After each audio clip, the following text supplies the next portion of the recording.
Ainsi dit l'Éternel, dans le livre d'Ecclésiaste, chapitre 12, à partir du premier verset au verset 3. Jeune homme, réjouis-toi dans ta jeunesse, livre ton cœur à la joie pendant les jours de ta jeunesse, marche selon les regards de tes yeux, mais sache que pour tout cela, Dieu t'appellera en jugement. Bannis de ton cœur le chagrin et éloigne le mal de ton corps, car la jeunesse et l'aurore sont vanité.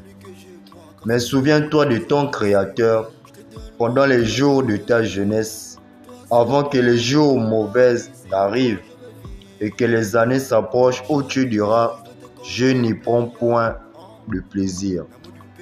Jeune homme, dans un monde ou dans une génération, du moins si tu es célibataire, les garçons courent après la drogue, le sexe et les femmes, donc l'immoralité sexuelle ou l'impudicité.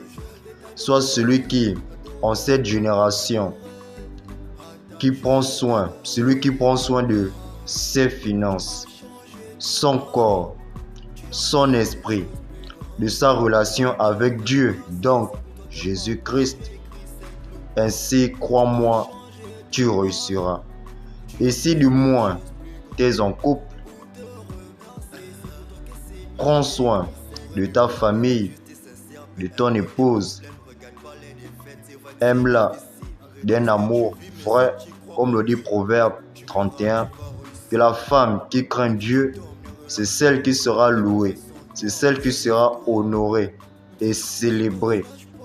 Ainsi, crois-moi bien-aimé, ton couple sera dans la paix et en toute tranquillité. Car, comme lui-même le dit dans la fin de ce chapitre, écoutons la fin du discours, crains Dieu et observe ses commandements, c'est là ce que doit faire tout homme.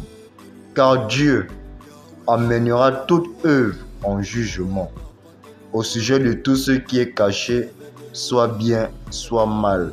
Ainsi dit l'Éternel.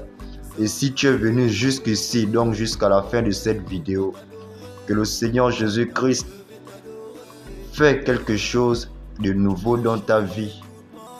Pas comme toi tu le veux, mais comme lui, il désire pour toi. Selon sa volonté, je t'aime, mais Christ t'aime plus que moi. Ciao.